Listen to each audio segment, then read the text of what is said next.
All right, everybody, welcome back to another episode of I'd Podcast That 2.0. My name is Brian. I am your host, and today we are discussing media kits and should your show have one.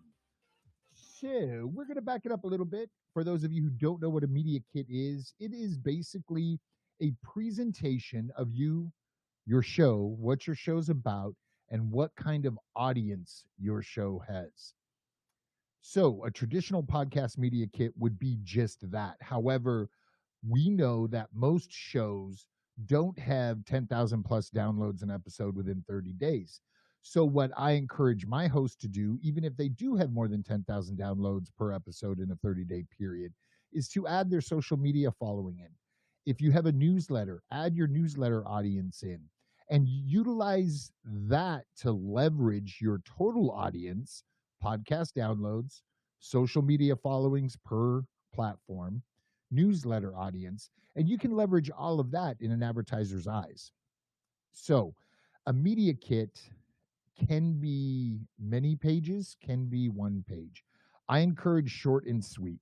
If you are dealing with a media buyer, they just want the numbers. They don't need the fluff. If you're trying to entice somebody that isn't a normal media buyer to get behind your show and advertise or sponsor it, then make it pretty. It is a representation of you, your show, your work. So you don't want it looking crappy. You want it to be a beautiful document, well outlined, easy to read, easy to follow, with an easy understanding of this is what you get if you get behind our show. Now, we've done single page. We call them one pages here, media kits. Some of our shows have done multi-page, more of a, it's not a PowerPoint presentation, but it very well could be.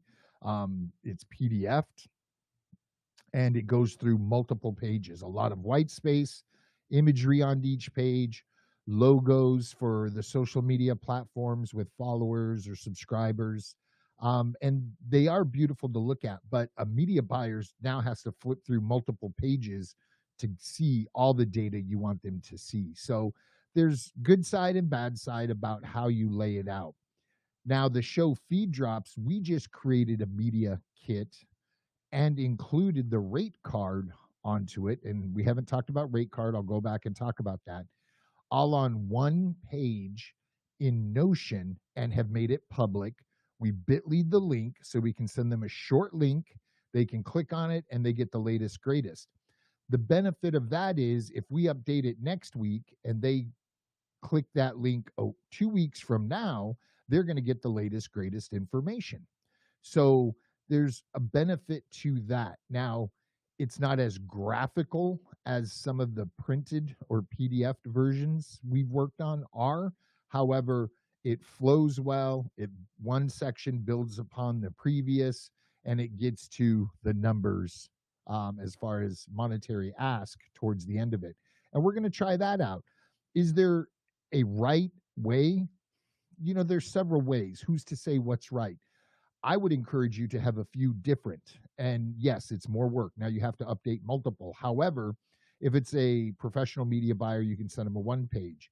If it's a company who's getting into podcast advertising, maybe you send them the pretty multiple page document and or the link to a web page, if you will, whether it's Notion or on your website or whatnot, to get to the information. The one thing you want to do is clearly articulate the size of your audience, what kind of engagement you get, and you want to convey the fact that your audience is, dedicated to your show, and that when you let them know product XYZ is good, there's going to be a conversion rate from that because you recommended it. So media kit, again, one page, multiple page, web-based, right way, wrong way, A/B test it. Try a one page, try a web, try a multi-page. Maybe you have them all and you select what you share with whom, depending on their experience when it comes to media buying. Now, the second part of this equation is the rate card. That is your ask per download and or per month if it's a sponsorship type of program. So, as I said in this Notion one we just did for feed drops, it's included at the bottom of the media kit, and or it should be a separate document. A year ago we were telling everybody to create a Google Drive folder with both documents in it. You can share that one bit.ly or pretty link, and no matter when they click on it, they're getting those two documents inside that folder. So if you update it and replace the old, they're getting the latest numbers.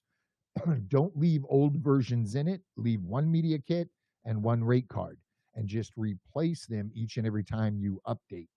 That way, whenever they choose to click on it, they're getting the latest, greatest. Now, the cool thing is, if they get a card and they engage with you and your rates increase, well, they're already contracted into the rate that was the rate when they, contracted your services. So if you raise your prices, it doesn't really affect them, nor will they probably ever go back and look at those rates because they're contracted with you.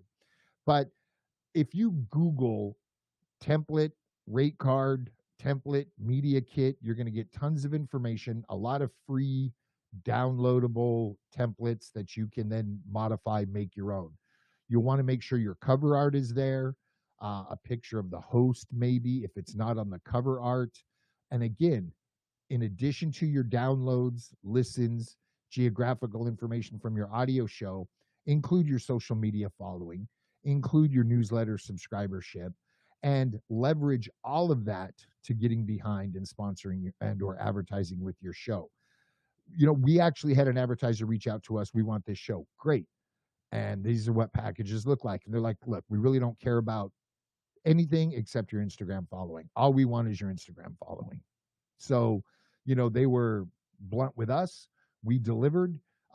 We ran a successful campaign for them, and everybody walked away happy. I believe they renewed 3 times before they took a break, which was cool. And that's something you can encourage them to do. It's awesome to have a sponsorship jump on, but have them do it for a quarter. If they want to extend, have them extend it. But having them take a break is fine.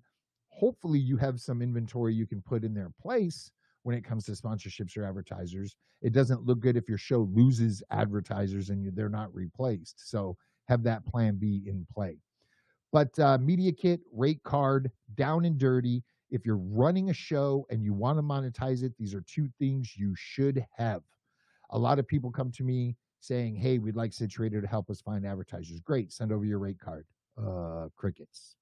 They don't even have a rate card established yet. So now we're working with them hand in hand to develop the tools we need to promote their show and find advertisers and or sponsors for them. So do your homework, create that rate card, make it look awesome, make it clear and intelligible of what a potential sponsor or advertiser will get for what kind of money, and go forth and podcast. That is all I have for you today. I hope you all have a great weekend, and keep your eye on feed drops. They're getting ready to drop their first NFT, which includes a gated community for podcasters and podcast listeners. Feeddrops.com. Click on that Dropster logo. We'll see you next week. Have a great and safe weekend.